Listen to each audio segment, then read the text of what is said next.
Kapasitasnya 82.000. Wow. Kapasitasnya. Lalu posisi stadionnya itu memang berbeda dengan yang umumnya kita lihat. Umumnya kan landai. Kalau ini relatif vertikal. Jadi orang yang begini. Iya, orang yang nonton itu satu sama lain seperti tidak ada halangan, Pak. Karena kepala orang di depannya kira-kira tidak menghalangi dia gitu.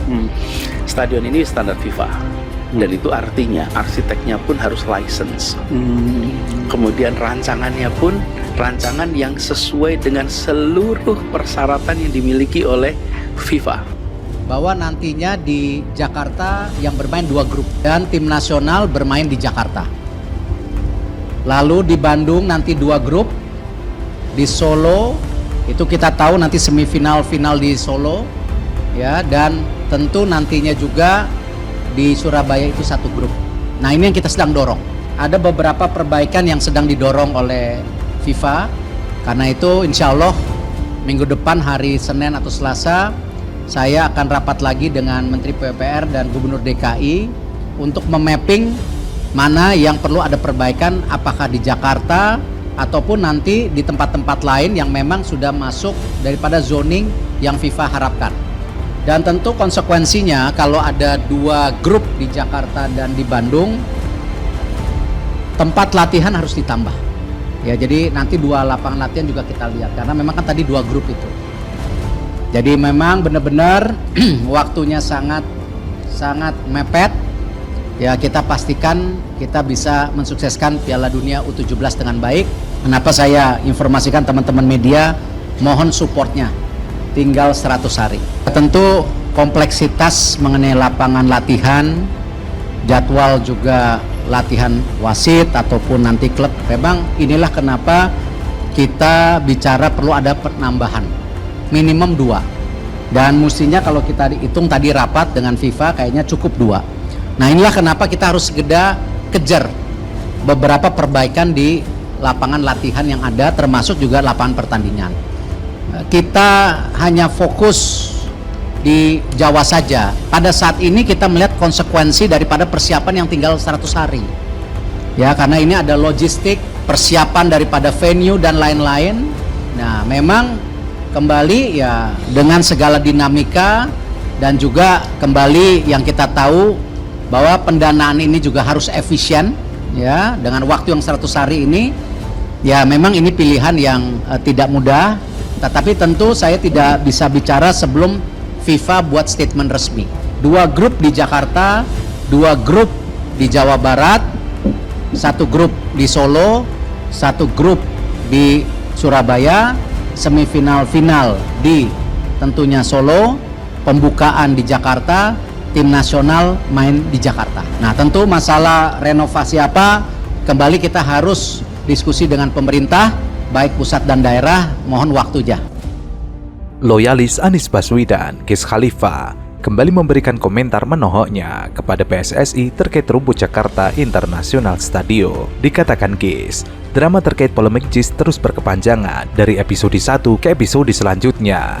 Yang paling norak adalah membawa tukang rumput dan wartawan ke JIS. Lalu ada pernyataan, salaman sama saya pasti dicoret. Mantan komisaris Ancol itu menambahkan, pada akhirnya FIFA memutuskan cuma memperbaiki rumput dan tidak harus diganti. Lalu FIFA datang memberikan pendapat mereka, cuma perbaiki rumput tidak harus diganti. Mengutip pernyataan konsultan rumput FIFA, Gis menegaskan rumput JIS tidak diganti, hanya dijahit ulang. Rumput JIS hanya dilakukan perbaikan dengan di pitch stitching atau dijahit ulang. Hal ini setelah FIFA menunjuk konsultan Australia untuk memperbaiki bagian rumputnya. Dijelaskan oleh Pak Menteri, di dalam rumput dan lain-lain itu DKI, termasuk juga di luar jalan akses dari timur ke barat melintas Waduk Cincin Pemda DKI.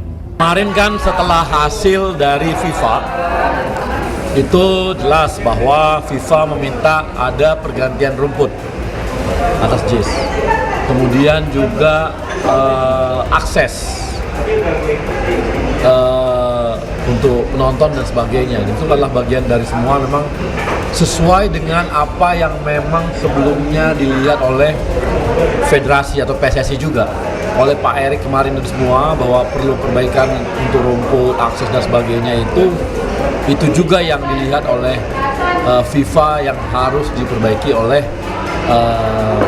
kita supaya JIS bisa dipakai untuk Piala Dunia. Sebelumnya, rumput JIS diputuskan hanya dilakukan perbaikan dengan di-bead stitching atau dijahit ulang. Hal ini dipastikan setelah FIFA menunjuk konsultan Australia untuk memperbaiki bagian rumputnya. FIFA saat ini telah menetapkan sebanyak 4 stadion di Indonesia yang akan digunakan venue Piala Dunia U17. Keempat stadion tersebut yaitu JIS Stadion Sijalak Harupat Bandung, Stadion Manahan Solo, dan Stadion Gelora Bung Tomo Surabaya. Dari total 4 stadion calon venue Piala Dunia U17 tersebut, 2 diantaranya mendapatkan catatan khusus dari FIFA yang dinilai belum memenuhi standar. Khusus untuk JIS diminta oleh FIFA untuk memperbaiki soal akses masuk stadion dan rumput lapangan. Sementara Stadion Jalak Harupat Bandung, FIFA menekankan soal tata ruang hijau di sekitar stadion tersebut. Akan ada di JIS, penutupan ada di Solo. Juga bersepakat memang ada pembagian tugas dari masing-masing pemerintah pusat dan daerah. Menpora sendiri sekarang sedang mendorong bagaimana percepatan Inpres dan Kepres yang sudah ada rapatnya hari ini, sehingga kalau ini bisa keluar yang namanya government guarantee dan juga host city contract itu harus diselesaikan sebelum tanggal 26, sehingga juga tadi penugasan yang sudah diarahkan oleh Bapak Presiden melalui Ratas kepada kami bisa berjalan dengan baik. Untuk Jalak Harupat dan Manahan sudah selesai. Kalau untuk JIS ada beberapa kegiatan yang harus dilakukan. Untuk rumput belum di stitching, habis stitching. Kemudian ada beberapa akses yang menuju ke stadion, bukan yang stadionnya, di jalan yang akses menuju stadion. Pembagian tugasnya yang di stadion akan dikerjakan oleh pemerintah DKI. Sementara itu, Menpora RI Dito Arya Tejo menyebut pembukaan Piala Dunia U17 2023 yang bakal digelar di Jakarta International Stadium tidak boleh terlalu spektakuler. Pembukaan Piala Dunia U17 2023 dijadwalkan berlangsung 10 November mendatang.